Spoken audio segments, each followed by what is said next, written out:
Bien, Enzo de Filippi está con nosotros. Bienvenido y muchísimas gracias.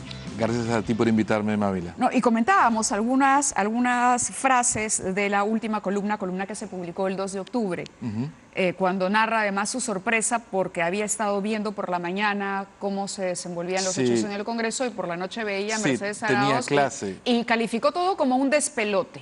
Sí, tenía clase, entré a clase, teníamos un presidente, salí de la clase, teníamos dos. ¿Pero tuvimos dos en algún momento realmente? Bueno, ese es un tema de constitucionalistas, Mávila, no es mi tema. Lo que sí es mi tema es que la decisión del presidente ha sido cuestionada, eso es polémica. Bueno, pero ha dicho que es una decisión en la que él quiso revertir una situación de indefensión frente a sus adversarios. Eso es una decisión, lectura política. Mi lectura es esa, ¿no? O sea, es muy raro que un presidente quiera irse antes, ¿no? Entonces la explicación de eso, para mí, de la convocatoria, el pedido de convocatoria de elecciones anticipadas era evitar el último año que iba a estar en situación de indefensión. Indefensión, cuando además las venganzas se hubiesen materializado. Probablemente, ¿no? O sea, tú lo dudas, yo no dudo de ninguna manera. Lo estoy citando. Sí, ¿ve? Y luego yo creo que el presidente utilizó la torpeza del Parlamento como excusa, ¿no?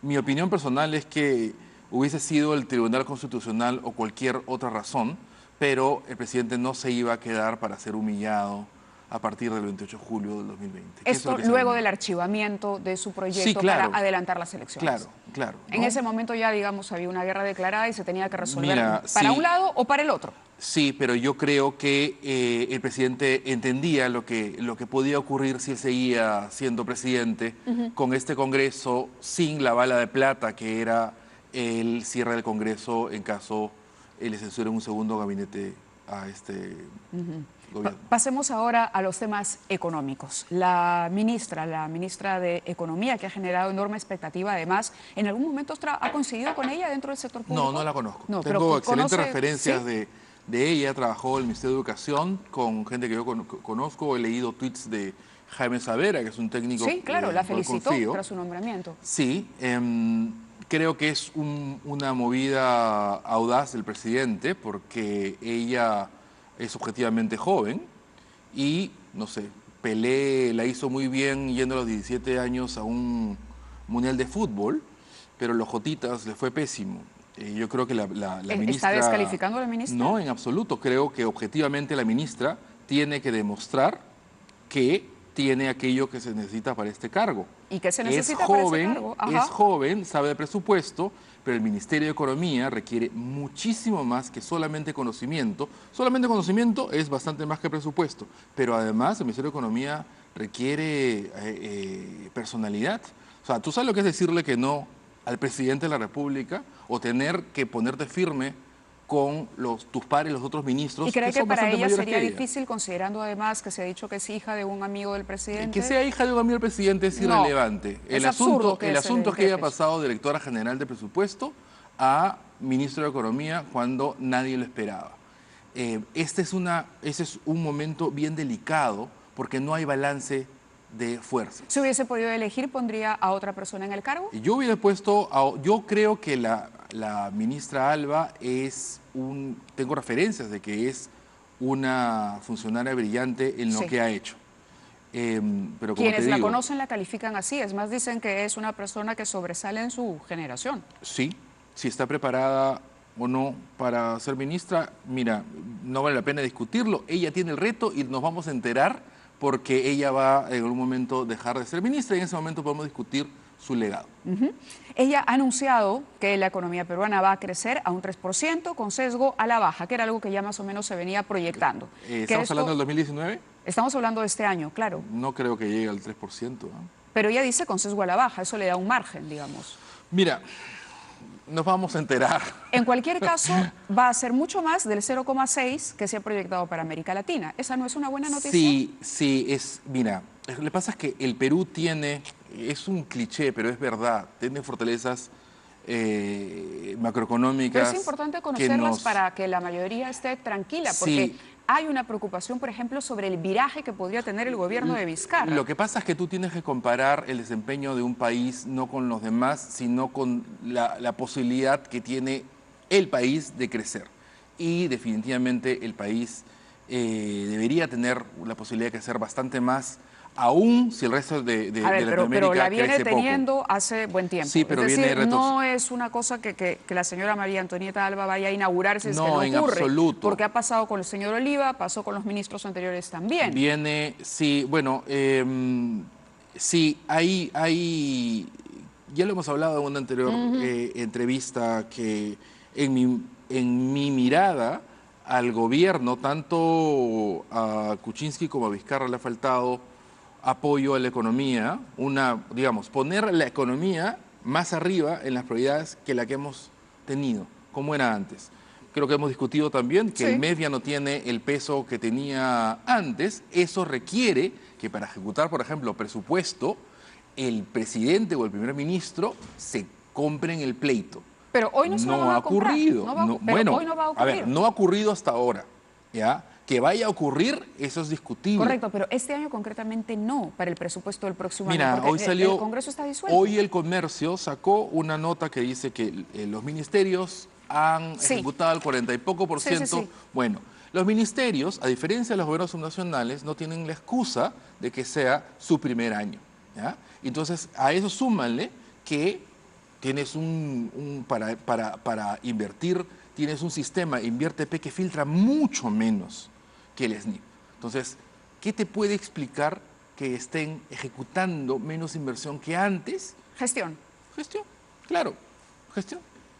Ahora, también es cierto que se dice mucho y se repite con insistencia que ningún funcionario firma nada y que todo está parado por la incertidumbre política. Bueno. Hoy no habría, digamos, por lo menos al no haber este enfrentamiento legislativo-ejecutivo, podríamos tener un poco de oxígeno. Mira, yo no creo que esa haya sido la razón por la cual los funcionarios no hayan estado firmando. ¿Usted cree que es una falta de capacidad para la ejecución? No, mira, es simplemente que los burócratas tienen, como cualquiera, su propia agenda, y si no los presionas, no funciona. ¿Y quién los debía presionar? ¿Los ministros? Cuando yo estaba en el gobierno, el presidente se reunía con los ministros y miraba, bueno, ¿cuántos? El Consejo de Ministros, entonces. Sí, claro, o sea, pero es que puede ser presidente o puede ser el presidente del Consejo de Ministros. El asunto es que alguien tiene que comprarse el pleito y la ejecución. Si no, lo que ocurre es lo que está ocurriendo ahora.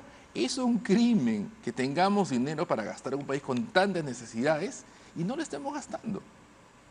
Claro, en las necesidades, ¿no?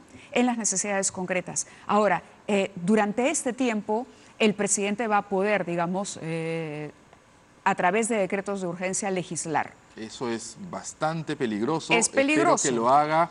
Correcto. Con pero mucha también cautela. puede ser una oportunidad, digamos, para hacer algún par de reformas importantes. Sí, Mávila, pero recuerda que legitimidad y legalidad no necesariamente van de la mano. Por ejemplo, se habla del tema de las normas laborales muy rígidas en el Perú. ¿Podría el presidente hacer un cambio aprovechando este tiempo? Legalmente puede hacer, pero tienes el problema de la legitimidad, ¿no? Legalmente puede, pero nos ayudaría poco hacer algún cambio que de acá a año y medio lo tiran para atrás, ¿no? Ese es el problema. Claro, entonces, porque dice por el tiempo que va a durar la comisión y por el nuevo Parlamento. Sí, o porque el nuevo Parlamento puede revertir todo. Entonces, tú tienes... O sea, es un momento delicado porque el presidente no tiene interlocutores como antes tenía en el Congreso, pero definitivamente el presidente no puede gobernar en una isla porque el país estaba aquí antes de que él llegue y va a estar luego que se vaya. Y como te digo, no sirve de nada cambios, por muy importantes que sean, que no se den. Y además, si hace cambios que no tienen legitimidad, se pierde la oportunidad de hacer esos cambios con legitimidad. El gobierno dará decreto para que los juicios no paren inversión pública, por ejemplo, titular de gestión. Me parece súper bien, ¿no? Hay algunos casos... Lo que alentaría más la inversión privada. En el tercer trimestre del año ha registrado un mayor crecimiento y eso también es algo que destacó la ministra en una ronda con la prensa extranjera. Mira, no sé, los indicadores te dicen que los ánimos no andan por las nubes, ¿no? La encuesta de expectativas del BCR lo que señala es lo contrario. Al parecer, agosto viene mejor que julio, pero no, o sea, recogiendo opiniones de colegas, yo creería que el PBI va a estar mucho más cercano a 2,5 que a 3, ¿no? Más cerca de 2,5 que de 3. Este año, ¿no? Este año. Pero digamos... Sí. El primer año fue bastante malo. El primer, perdón, semestre del año fue bastante malo. Ese tendría que ser súper bueno y no va a ser súper bueno. Va a estar mejor, pero no va a ser súper bueno. El próximo año, mira... ¿Cuál fue el legado de Carlos Oliva? Ya que hablábamos de legado y me decía que había que esperar al final de la gestión de la señorita Alba. ¿Te acuerdas por qué se fue el ministro Tuesta? Porque el presidente no lo respetó, el ministro de Transportes y Comunicaciones, que acaba de regresar, negociaba reducciones del IGB con camioneros. Edmer Tuesta. David Tuesta era el exministro... Perdón, Edmer Trujillo. Trujillo, ¿no? Me estoy confundiendo. Entonces tú tenías al primer ministro y hasta el ministro de Transportes y Comunicaciones metiéndose en los fueros del MEF. Eso no ocurrió con Carlos Oliva y creo que es algo muy importante. ¿Gozó de la independencia que necesitaba el ministerio? Yo creo que se hizo respetar, ¿no? Eso no es poca cosa. Entonces diría que por ahí va su mayor legado, el plan de competitividad. El plan de competitividad yo creo que es lo más importante que ha hecho. Hay varias cosas. Uno, es difícil decir exactamente qué es lo importante. Yo creo que más allá de las normas específicas es esta actitud que le devolvió ¿Y qué es lo que le preocupa del nombramiento de María Antonieta Alba? Por ejemplo, en una situación de enfrentamiento con Edmer Trujillo de nuevo. En una situación como la que tenemos ahora, sería aún más difícil para cualquiera, con todos los años del mundo y la experiencia del mundo, el enfrentarse al presidente que tiene más poder que antes, ¿no? Y el presidente se ha caracterizado por tener ciertos proyectos que le interesan políticamente. Todos los presidentes tienen intereses políticos que no necesariamente están alineados con los intereses del país. Por eso, ¿quién lo frena? Usualmente el Ministerio de Economía. Claro, esos intereses políticos nos podrían o le preocupan, digamos, podrían llevarnos a un cambio de modelo, a un viraje en el modelo como se ha anunciado. Es decir, el presidente Vizcarra tiene intenciones de virar a la izquierda. No, en absoluto. O sea, ¿qué gana el presidente virando a la izquierda? O sea, olvídate, o sea, piensa cómo pensaría él. ¿Qué va a ganar él? El Estado empresario. En absoluto. O sea, mira lo mal que nos ha ido con las ideas de izquierda. El presidente no es tonto en absoluto. No tengo una lectura desde su punto de vista. ¿Qué cosa tendría que ganar el presidente haciendo un viraje a la izquierda? Nada, nada en absoluto. Entonces, lo que el presidente puede tener es ganas de pasar más presupuesto a las regiones. ¿Lo está haciendo? Sí, y mira lo mal que nos está yendo con la ejecución nacional, porque eso desde el gobierno de Kuczynski es lo que venían haciendo, pasándole más presupuesto a las regiones, cuando las regiones ni siquiera podían ejecutar bien el presupuesto. Por supuesto que está mal.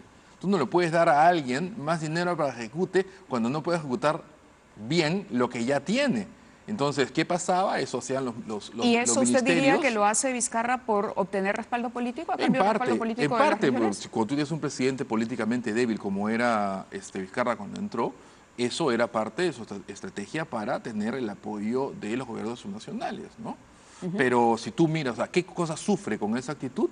La ejecución de la inversión pública y la calidad, por supuesto. Bueno, pero la ejecución de los ministerios tampoco anda muy bien. Pero eso es digamos, otro problema. Si retuviera dinero el Ejecutivo y solamente la gastara a través de los ministerios... Tendría que además comerse el pleito y hacer que los burócratas hagan su tarea. Y yo soy burócrata y sé de qué trata y entiendo perfectamente el miedo a firmar, lo cual, digamos, no es novedad en este quinquenio, ¿no? Tienes el problema. Y desde esa experiencia, ¿qué cree que es lo que debería hacer la ministra en este momento? ¿Qué cree que es lo que debería hacer? ¿Cómo conducir el barco, digamos, en un momento de crisis, digamos, incertidumbre, pero además de expectativa para con su propia figura? La ministra tiene una expectativa que creo que tanto le han reventado cohete que han aumentado las expectativas de todos, ¿no? Entonces estamos esperando que algo no sé, un cambio de timón, alguna genialidad.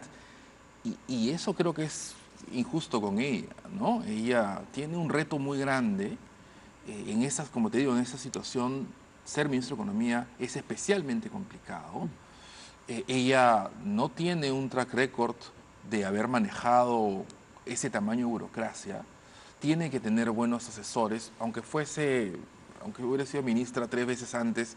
Hay muchos temas en el MEF importantes, es imposible que alguien Pero los maneje hay, digamos, todos. funcionarios que lo han acompañado a usted en el viceministerio que permanecen hoy en el MEF, ¿o no? Hay muy pocos, ¿ah? Muy pocos ya. Sí. Porque justamente Juan Jiménez Mayor decía eso, que hay muchos funcionarios y que de ahí vinieron las críticas al gobierno humanista de Vizcarra, Bueno, es que a la sociedad con el Lo humanismo. que pasa es que hay varias cosas que se hicieron en el gobierno de Kuczynski que hicieron mucha gente renunciar, ¿no? Apartarse. Entonces, decíamos, ¿el consejo cuál sería? ¿Procurar que la cifra del crecimiento quizás se Mira, mantenga?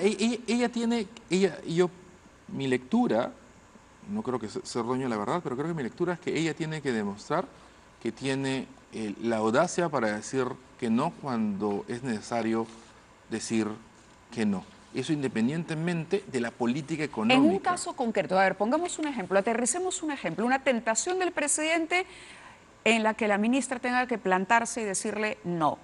Aumento de, mira, ¿sabes qué? Como sobra plata porque no estamos ejecutando inversión pública, aumentemos el gasto. Ese gasto se gasta mucho más rápido. Eso es todo ese es el sueño de cualquier ministro. Si no hubiese Ministerio de Economía, eso Pero no está ocurriría. pidiéndonos que gaste los Sí, ministerios. pero uno no gasta el dinero por gastar. El gasto corriente no debe crecer. Lo importante es gastar, sobre todo en inversión pública. Por ejemplo, aterricemos tenemos. para que todos entendamos. Gasto corriente, ¿qué podría haber? No, el gasto corriente no debe crecer porque el gasto corriente crece y Cuando hablamos de corriente muy estábamos hablando de rígido. asesorías. Cuando estamos hablando de gasto de inversión pública. La inversión pública es aquella que tiene un mayor impacto en el beneficio de las personas. ¿Obras públicas, por ejemplo? O es obras públicas, APPs es algo que APP en los últimos 3 años ha estado desaparecido. La asociación público-privada. Sí, hay un montón de proyectos que están en cartera. Ve que hay una impresión, porque se ha anunciado en varios casos que el gobierno está asumiendo como obras públicas. No tengo en el radar ningún caso que yo te diría, Ajá. Mira, esto debería ¿Y qué obras son las que deberían, en cualquier caso, ponerse en marcha? Mira, que estén estancadas ahora. No tengo ahorita una lista que no quiero aventurarme, pero definitivamente proyectos que están trabados en el Estado peruano, mira, por montones, ¿no?